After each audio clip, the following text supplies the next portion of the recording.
दोस्तों, अगर पति और पत्नी के केस हो चुके हैं, पुलिस थाने में केस जा चुका है, चाहे वह चार्जशीट बन के कोर्ट में जा चुका है, ट्रायल अभी बाकी है, तो भैया फिर भी अगर दोनों को लग रहा है कि हमको साथ में रहना चाहिए, या किसी भी एक पक्ष को लग रहा है कि हमको साथ में रहना चाहिए, हमारा घर बर्बाद हो रहा है, एक रिश्ता खराब हो रहा है, तो आज ही ये 10 बातें सोच लो, समझ लो और इन 10 बातों पे काम करना स्टार्ट कर दीजिए।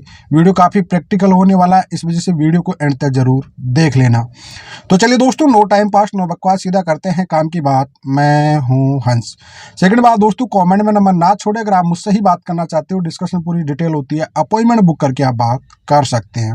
और थर्ड बात दोस्तों, इंस्टाग्राम और फेसबुक पेज को फॉलो जरूर कर लेना, क्योंकि दोनों जगह में आपके जो भी कमेंट आते हैं उनके शॉर्ट वीडियो बना के आपके जवाब देता रहता हूं। साथ में दोनों जगह में कभी भी लाइव आ सकता हूं शाम को 9 बजे, तो इस वजह दोनों को फॉलो कर देना। आईडी पे आपको दिखता रहता है, मेंशन भी कर देता हूं, और डिस्कशन में दोनों के लिंक मिल जाएंगे आपको।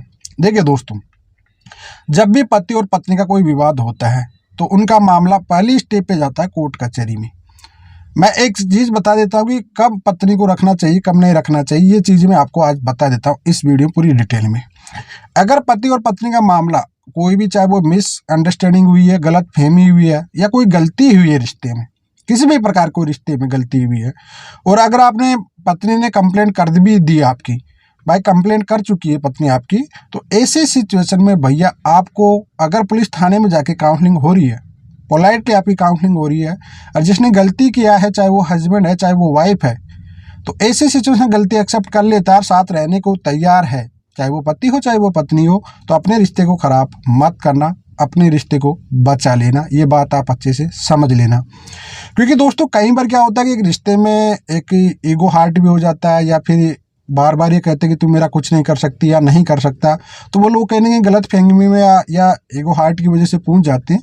तो वहां जाने के बाद अगर आपको लगता है कि आपका रिश्ता बच सकता है, खराब नहीं करना चाहिए, तो डेफिनेटली आप उस रिश्ते को बचाने की कोशिश कर लीजिए। दूसरी बात, मान लीजिए कि कई बार महिलाओं को बहुत ज़्यादा ईगो अहंकार रहता है। मैं बताता हूँ, स्पेशल बोलता हूँ कि महिलाओं को ईगो रहता है कि नहीं, हमारा तो कानून है, हमारा ही कानून है, सब कुछ हमारा ही है। लेकिन पुलिस थाने में जब काउंसलिंग होती तब महिला इस चीज़ को समझ नहीं पाती, लेकिन उनकी जब एफआईआर दर्ज हो जाती है, चार्जशीट बन जाती है और फिर कोर्ट तक जाती है, तो ऐसी सिचुएशन में महिला को सब समझ आ जाता है कि ये सब कहने की बातें होती है, कानून उसी का साथ देता है जो सच में होती है। हम लोग जो आरोप प्रत्यारोप लगा दिए, तो इनमें कुछ फायदा होने वाला जला है नहीं, और हमको रिश्ता बचाना चाहिए। हमको भड़काने वाले, चाहे वो माँ बाप हो, चाहे भाई हो, चाहे भौजाई हो, चाहे कोई भी हो, ननद हो, सास हो, कोई भी हो, अगर मेरा पति को लग रहा है, मैं पति पत्नी दोनों को, तो आप लोग वहाँ पे भी जाके दोनों कॉम्प्रोमाइजन करके, सेटलमेंट करके, केस को विड्रॉल करके साथ में रह सकती हूँ। तीसरा स्टेप मैं आपको बता देता हूँ कि एक्चुअली में कई बार क्या होता है कि पति पत्नी की लड़ाई होती नहीं है। एक्चुअल में तो लड़ाई होती नहीं है पति पत्नी की, तो लेकिन जब ये फील हो जाता है कि कई बार क्या होता है कि तुमने मेरे माँ बाप को ये कह दी, तुमने मेरी माँ को ये कह दी, तुमने मेरी बहन को ये कह दी, या ये कह दिया, वो कह दिया, कॉमन दोनों के लिए मैं बोल रहा हूँ। किसी को भी अगर ऐसा, इस वजह से मैं कई बार कहता हूँ कि कई बार तो पति पत्नी दोनों की लड़ाई होती नहीं है, लड़ाई होती है वो तीसरे पर्सन की होती है, सास ससुर की वजह से। तो अगर ये दोनों आपको फील हो चुका है, आप मैच्योर पर्सन हो, और अगर आपको ये चीज़ समझ में आ चुकी है, तो अपने रिश्ते को खराब मत करिए भैया। जहाँ भी ऑप्शन मिल रहा है, दोनों बैठ के अपना रिश्ता बचाइए, अपने बच्चों का फ्यूचर खराब मत करिए, साथ में रहने लग जाए। फोर्थ स्टेप, अगर आपको बाई चांस मानते हैं पत्नी, कई बार क्या होती है पत्नियां साथ तो रहना चाहती है लेकिन केस विड्रॉल नहीं करना चाहती, तो इसी सिचुएशन में कभी गलती ना करे, पत्नी को बिना केस विड्रॉल किए हुए गलती से भी ना लाए। ये बात आप अच्छे से समझ लेना।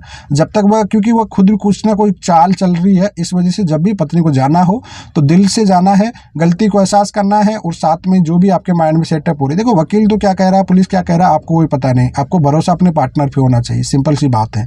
अगर आप भरोसा नहीं कर पा रहे तो रिश्ता खाक चला पाओगे आप, कुछ नहीं चला पाओगे आप। फिर तो आप वकील साहब की गाइड लेते रहिए, पुलिस की बातें मानते रहिए, अपने माँ बाप की बातें मानते रहिए, अपने रिश्ते को झंड कर लीजिए, कुछ होना जाना नहीं है आपका।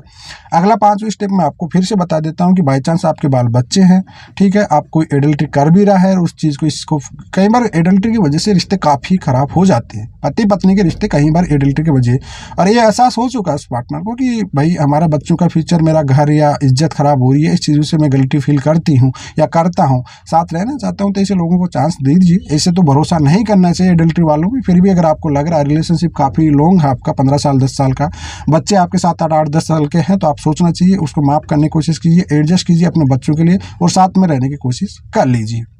अगली बात, कोई कहता है कि एग्रीमेंट बनाओ, ये कंडीशन रखो, वो कंडीशन रखो। देखो एग्रीमेंट बनाना कॉमन है, इसका अगला वीडियो बनाता हूँ, लेकिन ये नहीं कि साहब पूरी गलतियाँ इसकी है, इस कंडीशन पे रखे। कंडीशन है, टर्म्स कंडीशन है, फिर रिश्ते कभी चलते नहीं है। तो ऐसी फालतू की बकवास करने में कोई फायदा नहीं है भैया। सिंपल सी है कि भाई मुझे पत्नी के साथ रहना, पत्नी मुझे मेरे पति के साथ में रहना, सिंपल सी बात है भैया। मैं विड्रॉल करना चाहती हूँ, दोनों कॉम्प्रोमाइज़न कर लेते हैं, दोनों का कॉम्प्रोमाइज़न हो जाएगा, शपथ पत्र लगाते हैं, लो जी विड्रॉल करते हैं जाके कॉम्प्रोमाइज़न के बेस में। या नहीं कि पत्नी ही विड्रॉल करे उन चीज़ों को, ऐसा कुछ भी नहीं है। दोनों कॉम्प्रोमाइज़न करिए, बैठिए आराम से, और दोनों केस को ख़त्म करके आप आराम से साथ रह लीजिए।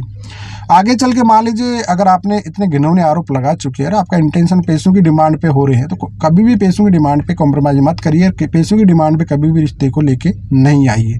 पॉजिटिव और नेगेटिव दोनों बातें बता रहा हूँ मैं, इस वजह से आपको इस वीडियो में हर चीज़ समझिएगी। अगर कोई डिमांड करके आ रही कि नहीं मुझे तो 5 लाख देगा, 2 लाख देगा, 4 लाख देगा, तब आऊँगी, जब तभी आऊँगी, तभी विड्रॉल करूँगी, तो ऐसा कुछ भी नहीं है भैया। विड्रॉल करें, आपने रिस्क लिया है तो ऐसी सिचुएशन आपको विड्रॉल करना पड़ेगा। रिश्ते में रहना है तो, नहीं रहना तो लड़ते रहिए, ट्रायल चलता रहेगा 5 साल 10 साल, हम भी लड़ लेंगे, कोई दिक्कत नहीं आने वाली।